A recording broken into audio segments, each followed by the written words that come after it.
Are you able to see my screen here? Yes, we can. Okay, perfect. Oops, let me just, oops. All right, so yeah, I'm just gonna go over just the general presentation here. Okay, so this is just a little bit about the university itself. So we are located in the state of New Jersey in the northeast part of the United States. We're a small liberal arts university, so only about 3,100 undergraduate students. With graduate programs, it comes to about 4,000, so still very small faculty to student to faculty ratio. So it's only about 12 to 1. Your biggest class will probably be like 30.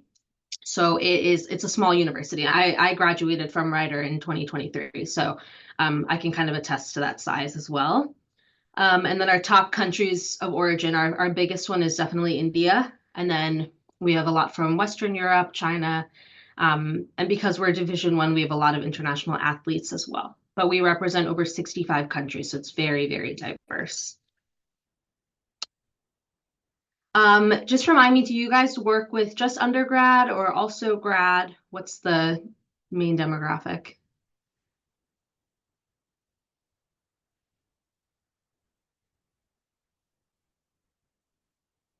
Do you guys have what's the,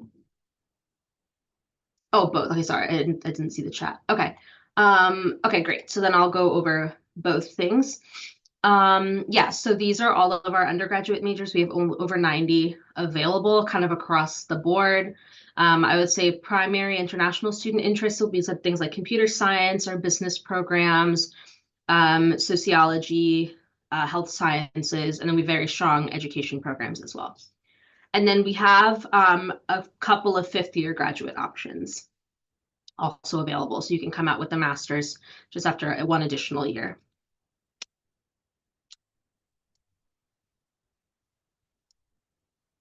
This is some information on our graduate program. So these are all we have more programs than this, but for like F1 international students, these are the ones that are available because they're all full-time in-person programs. We do have two STEM eligible programs as well that are eligible for STEM OPT. So that's our Master of Science in Information Systems and our Master of Accountancy if you do the business analytics concentration specifically. So those two are both eligible for the STEM OPT extension.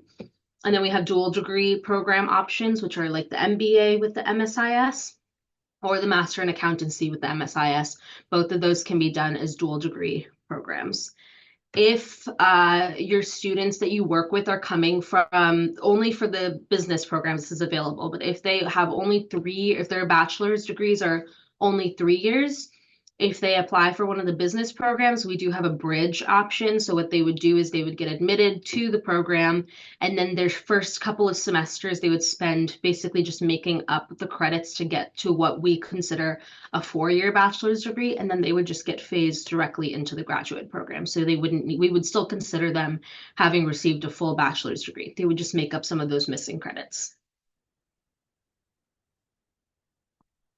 This is just some information on engaged learning. Undergraduate students are required to actually get 6 points of engaged learning. So you actually get those from leadership experiences, study abroad, research, internships, things like that. And you get points for it. And it's actually really easy to get them. But this just makes sure that students are engaged on campus and are actually participating in things. Um, and then over 90% of our faculty members have either a PhD or whatever the highest degree is in their field that they're working in. So you can be assured that when you're meeting your faculty and professors, they're not just, reading from a textbook, but they also are out in the field working at the same time. They're adjunct professors and they're really good resources for internships or whatever it is.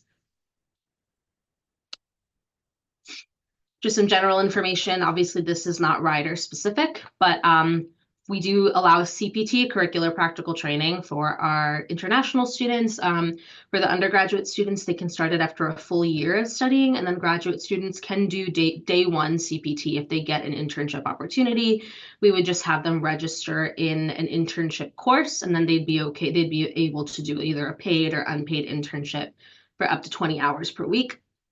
And then we do have OPT. So students can obviously work just for that 1 year in their field. And then if they do we do have STEM undergraduate programs as well. If they do one of those STEM programs, they can apply for the 2-year extension and get up to 3 years working on their F1. About 30% of our students do OPT after they're graduating, and then a number of them will also go into another graduate program or whatever it is. So it's a combination of students that continue their time beyond Rider in the US. So we do offer merit scholarships. I know this is like the really important part. So for our undergraduate students, that first set is for the first year students that we have. It's $14,000 to $27,000 is the current range for this upcoming year. That's the range of scholarships for specifically merit-based. We can't offer need-based aid to international students because they don't qualify.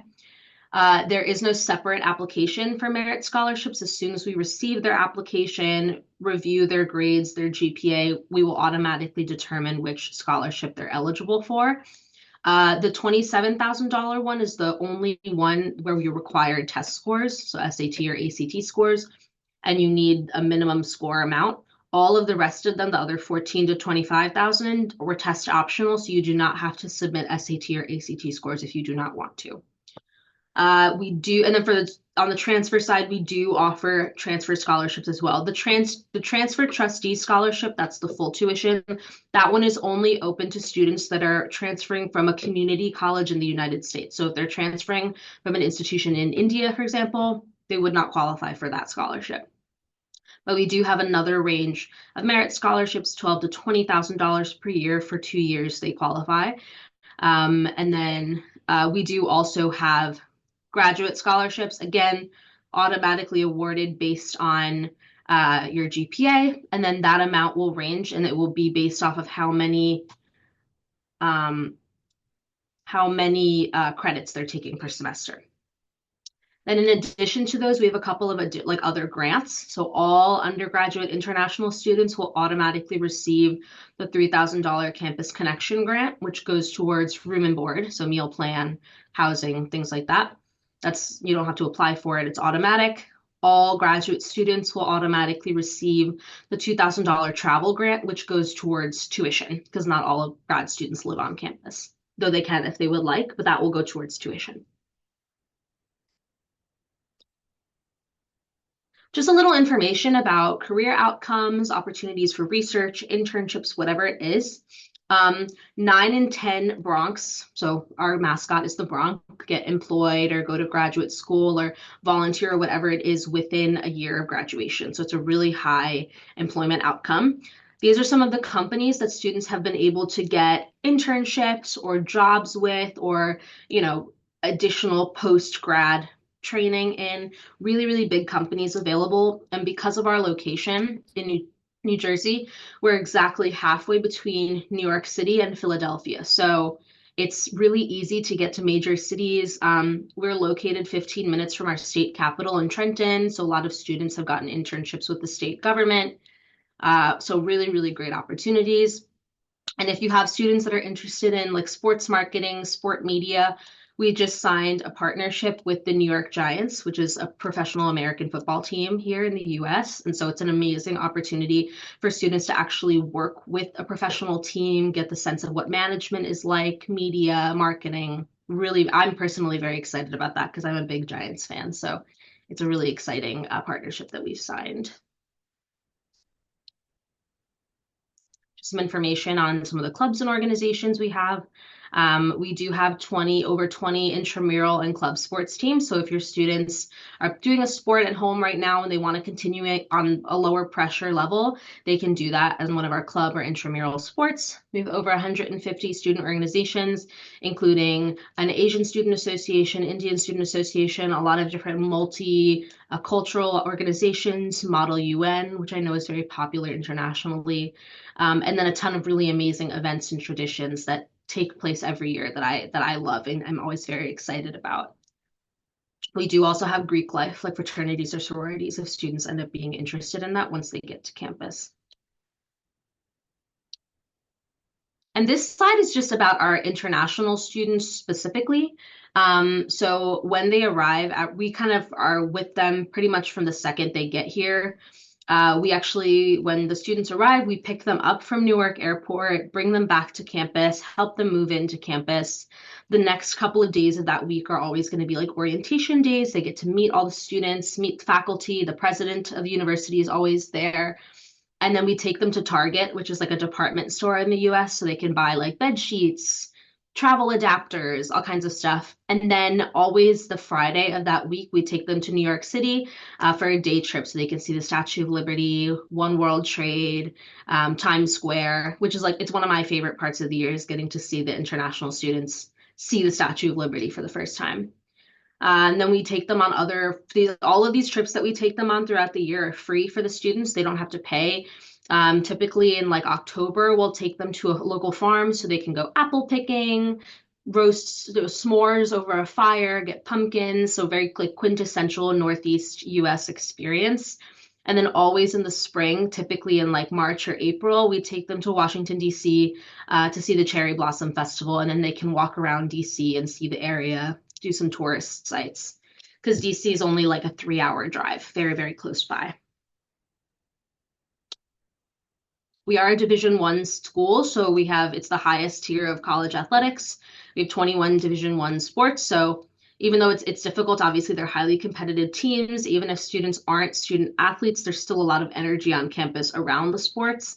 And so people come out and really show a lot of support for the teams because it's a highly competitive program. Obviously, it's difficult for your students to come and actually take a tour of campus, but we do have a really amazing 360-degree virtual tour that's on that link down there, and I'll send this presentation to you all as well so you have it. But then that will let you kind of go around, see the different dorms, academic buildings, dining hall, things like that.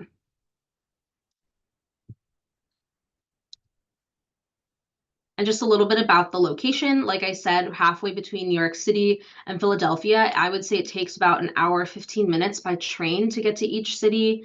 We're close to the beach, close to the Jersey Shore, which is very exciting. Maybe 3 hours from Boston, about 3 hours from Washington, D.C. And we're near 3 different major airports, so you can fly around easily in and out of the area. And we do have 4 seasons, so there's always something different going on depending on the time of year, which I love. Deadlines. So for the students, mainly this is going to be looking at the students studying out of country. If they're looking at the fall semester, our deadline is June 15th. I highly recommend that any applications come in by end of February, early March. I would say that if things come in past that, then you're starting to run into the issue of if the students enroll, now they still have to get visas, and that process, especially in South Asia, can be very long, the wait time. So I recommend that nobody waits till June 15th, but that's when we'll take applications until, and if it's the spring semester, November 15th. And then graduate students, it's similar, June 1st, November 1st. It's a similar amount. There's some social media information on the side. TikTok obviously is not going to be an option, but if students want to go to our Instagram, we feature international students a lot and kind of show off their lives and what their outcomes are. Actually, this is the more important part, I think. This is the application information. So it's a pretty standard application process with a lot of other schools. For the undergraduate, like the first year applicants, it's only Common App. You'll apply through Common App. There is a $75 application fee. So you'll submit your official transcripts. They need to come directly from the school. So the student cannot upload their own transcript. We won't count that. If it's sent by one of you guys, a member of one of your team, and they send it to us, we will consider it official because we're trusting that you received the transcript from the school. And so that's the contingency there. So we do not accept student uploads as official transcripts. Proof of English language proficiency. That is a standard requirement. All of the tests that we accept are on the right side of the screen. We can consider students on a case-by-case basis for a waiver, but typically speaking, I would expect to be submitting proof of English proficiency. If you think a student qualifies for a waiver, I'll be the one that makes that determination. So I would just take a look and see if that's the case. You would submit an essay through Common App, letter of recommendation, The proof of finances will come after. That's going to be as part of the I-20 issuing process. So that doesn't have to be done at the time of the application. And then testing information if they choose to submit SAT or ACT scores. Graduate students, very similar. Graduate and transfer students are very similar. You can use, for the transfer students, you can use either Common App or the Rider online application. Graduate students only can do the online application. Same thing, you're paying an application fee for transfer and graduate students. If their previous school is outside of the country, which it will be the case, you have to get an international transcript evaluation. So this is, you can use like WES, Spantran, any like NACES member organization. Then they'll submit a personal statement, current resume, same thing. For the graduate programs, there might be a GMAT or GRE requirement, but when the student applies, we'll automatically see if they qualify for a waiver. If they don't qualify for a waiver, they will still have to submit the GMAT or the GRE, just depending on the program. And this is just our team. That's me, obviously. There's a WhatsApp number down there. That's my Rider WhatsApp, so students can reach out directly if they have questions. Kimberly Algio is the Director of International Education, and then Joanna Perella is our Global Programs Manager. So the three of us make up the team that will be working with the students directly. And that's everything. I know I ran through that really fast. What I'm also going to do before we jump into anything else is I'm also going to share my screen to show you how we track our applicants that are coming from agents. And then I will send all of this to you, a recap of what we talked about, some agent media, and this spreadsheet directly. So the way that we have started tracking applicants is through spreadsheets like this. Oops, hold on. So essentially, when we get an email from a member of your team, I will go in and I will put all this information there. That will also help so then I can go into Slate, into our CRM, and track them as having worked with you all. Then they can be coded properly. So I will fill this out, and then going forward, if you have questions about the status of an application, this can be your first reference before you have to, email us or whatever it is. You can check here. I will always put, so here you'll see I can put missing materials, and I'll list what materials are missing. Awaiting decision means that everything's complete, and then admit will be there, and then I will track if they've placed their deposit. It will all be there. Only once they've gotten their deposit and submitted their other I-20 materials, then I will go in and issue their I-20, because that will also come from me. So this will be your primary resource for the status of any applications. And then I will only fill this out once you email us to say, hi, here's the student, they're working with us. Otherwise, there's no way for me to know that they're working with you. And that's everything from my side. I know it's a lot of information, and because I'm American, I talk very fast. So are there any specific questions about what I talked about? Yes, Anjali, we have a lot of questions. I'll Sure. just ask few of them right now, and I will email you the questions. So I Sure. would request you to please revert back with the answers. Okay, now do you need official score reporting for the English proficiency? So the only test that we can verify on our side if a student uploads is IELTS. So if a student uploads their IELTS score, we can verify it on our end. Everything else needs to come, and actually all of the rest of them, we can't accept even from you guys. It needs to come like Duolingo, PTE, all of those TOEFL need to come directly from the score portal. That's the only way that we can accept them. Okay. And how do we tag the student to our agency? I mean, if we submit an application, how do we inform you that these applicants belong to us? Is there Yeah. any application waiver, code or anywhere in the application form where we need to mention our agency details? So yeah, like I mentioned just before this, when they apply, so there is a spot in Common App for them to say if they're working with an agent, they can put your name there. But once you email me and say, hi, this student is applying with us, because I'm assuming most of the time how it works is the agent's sending us all the documents directly. So at that time, when you email us, I will then enter all your information into that spreadsheet and code them on the back end as having worked with you guys. So once you let me know, then I'll be able to go in and do all of that. All right. Is there any I-20 deposit? Yeah, so the tuition deposit. It's not an I-20 deposit, it's a tuition deposit of $200 for all the students. And so once we get their tuition deposit and they've submitted all their I-20 documents, then I can issue their I-20. Is it non-refundable or non-refundable? So it is non-refundable, but if there is an extenuating circumstances, so for example, if a student can't come because their visa gets denied, they decide not to try again, we're not gonna hold that. We'll refund that deposit. You will refund it. Yeah, only in the case of like a visa denial, something that like prevents them completely from coming. But if they just decide, no, I can't come on my own, and they've gotten a visa, then it's non-refundable if they've All right. decided just on their own. Okay. What if the student applied through another agency and later on decides to join our agency? How do we tag those applications? Same thing, you just have to email us and tell us they're working with you. It will be done. Yeah, because there's no if we have unless we have a partnership with the other agency, then we're not going to know that they work with them. How do we defer the application? Just email me and I'll defer it.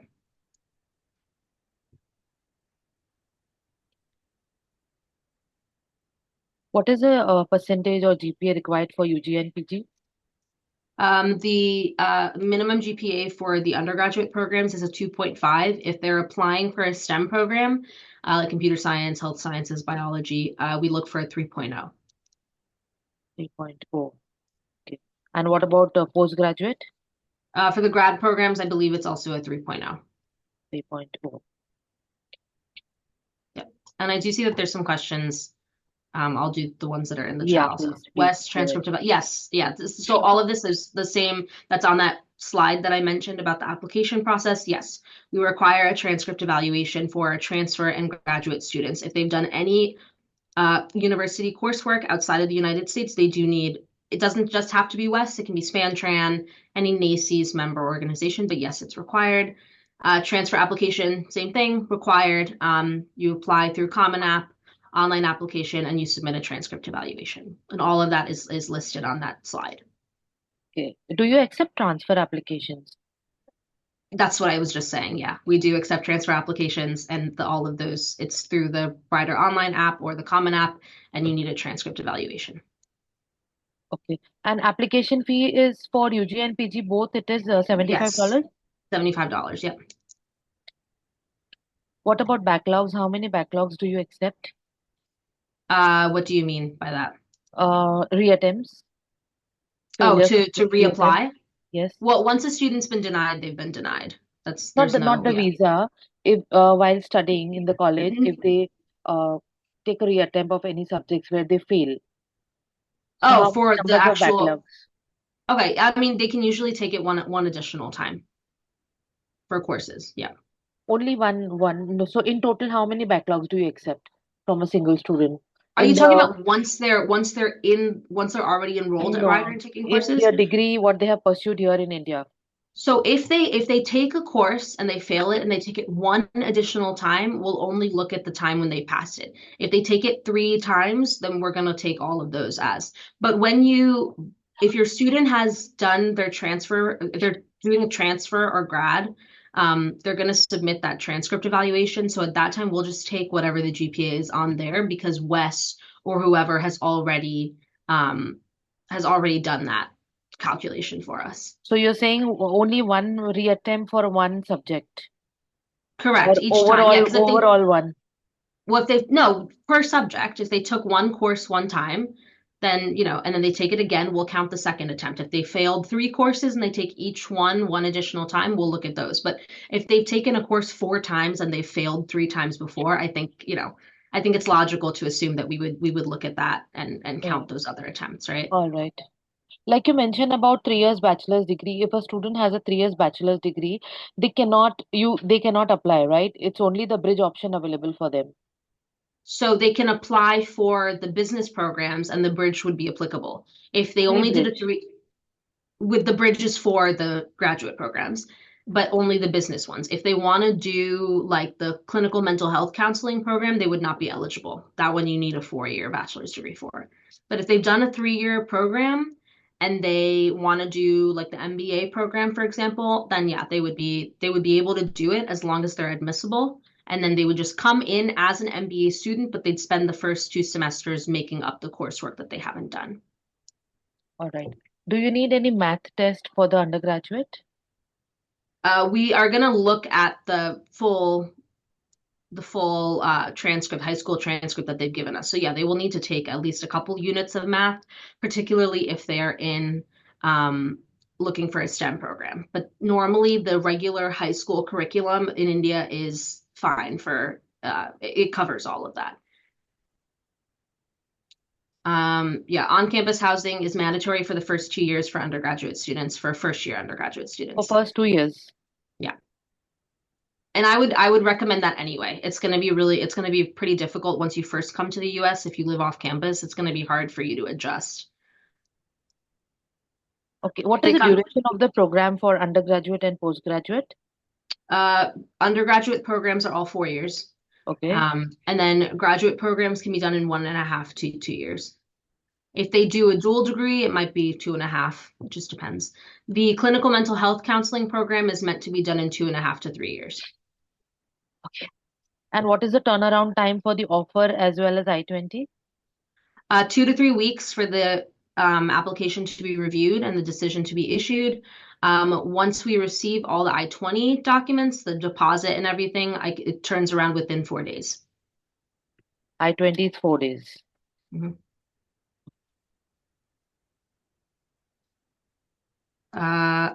Do you accept Opens, home-based test? they've been homeschooled, you mean? Like they've done homeschools? Home-based TOEFL, IELTS, GRE.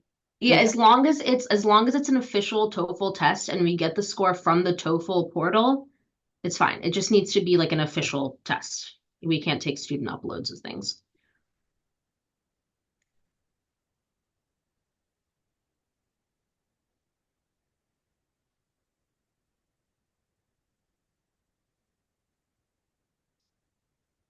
Which programs did I there's more questions here. Tuition fee is a $200. So that's not a tuition fee, it's just a tuition deposit. So that it is $200 for both undergrad and graduate programs. If the student has done masters in India and wants to go for double masters, no, the WES can't be waived because at the same time they've still done coursework outside of the United States. And so the purpose of the WES is to give us the US equivalencies for their coursework. And so we'll still need the WES.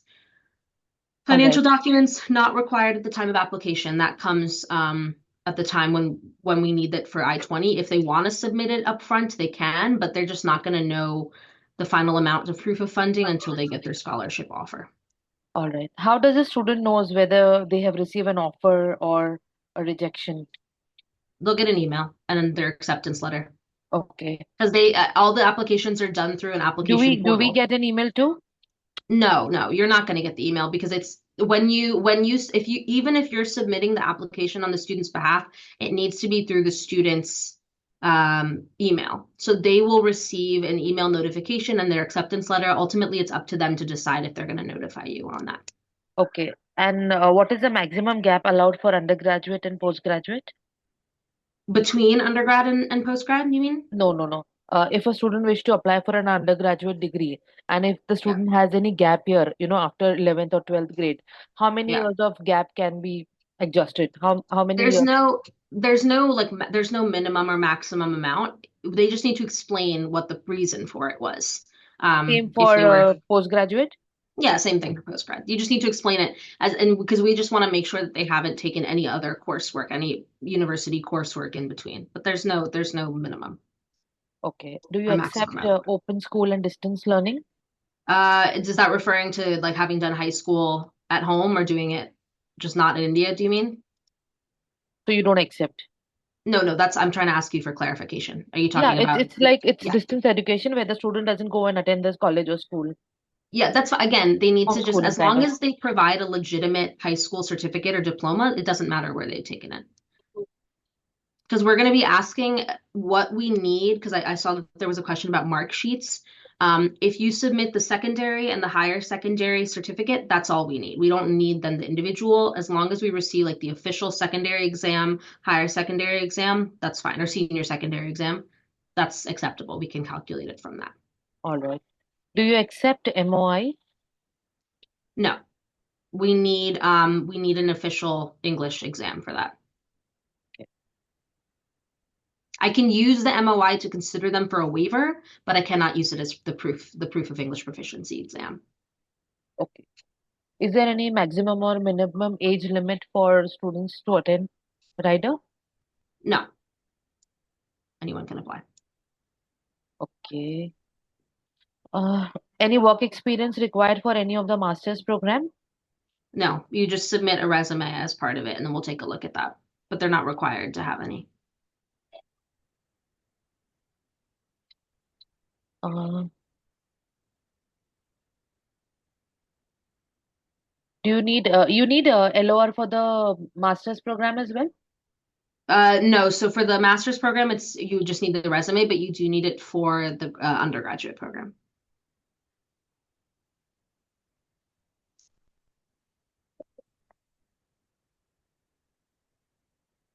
What about the 9th and 11th grade mark sheets? Do you need that? If you submit the secondary and senior secondary exams, no. If they decide not to take one of those exams, then yes. Because the Okay. What? secondary is going to cover 9th and 10th, and the senior secondary is going to cover 11th and 12th. So you don't need the individual ones. All right. What about the I-20 process? What is the process to apply for an I-20? So same thing. You have to submit the $200 tuition deposit, and then you're going to submit a supplement and proof of funding. And once I get that, then I can issue the I-20. And what is the amount to be shown on the financial documents? So we have a set cost of attendance, and then we subtract any scholarship that they receive. So it's the regular one is $65,000. We include $5,000 additional dollars in that amount to cover any personal expenses they might accrue while they're at Rider. It's just that's not the amount that they'll pay to Rider. So proof of funding amount is not the bill amount. And then we subtract from that any merit scholarship that they receive and whatever grant they qualify for, the $3,000 or the $2,000.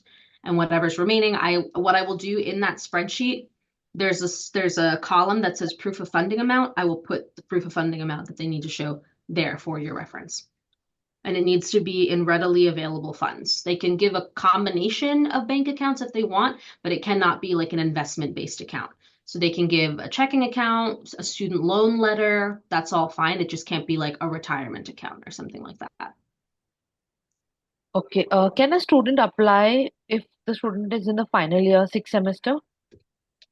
Of their high school? No, Yeah. sixth semester of the bachelor's degree. Yeah, that's fine. They can apply up to a year, whatever their final year is in their program. Final year or beyond. They can't apply like 2 years before they graduate, but a year before they graduate is fine. Most students do that. Okay. Can the student also apply? Can we submit an application if the student has not taken the language proficiency test and has only booked the date? That's fine. You can submit because you don't need to provide it at the time of the application. You can submit the application. We just won't review it until we get the English proficiency. Okay, so the application will be on hold till the English Yeah, proficiency is received. that's all. And you'll see the status of it in that spreadsheet.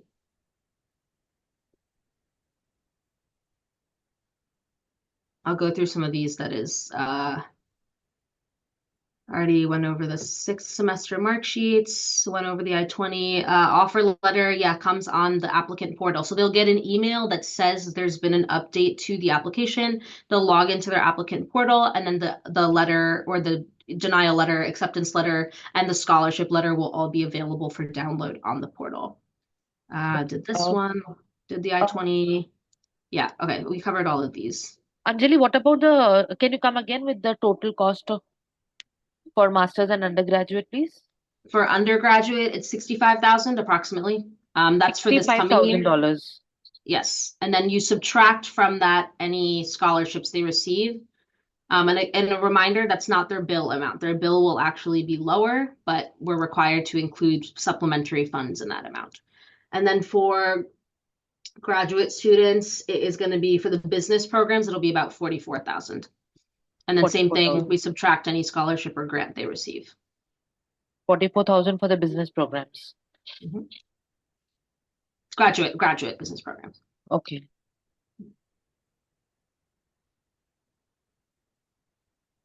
All right. Do you have any other questions? I think we covered everything in the chat as well. Yeah, yeah. Thank you so much, Anjali. I think all the Sure. questions are covered. Yeah, no problem. And then where are you all based? I'm based in India, Mumbai.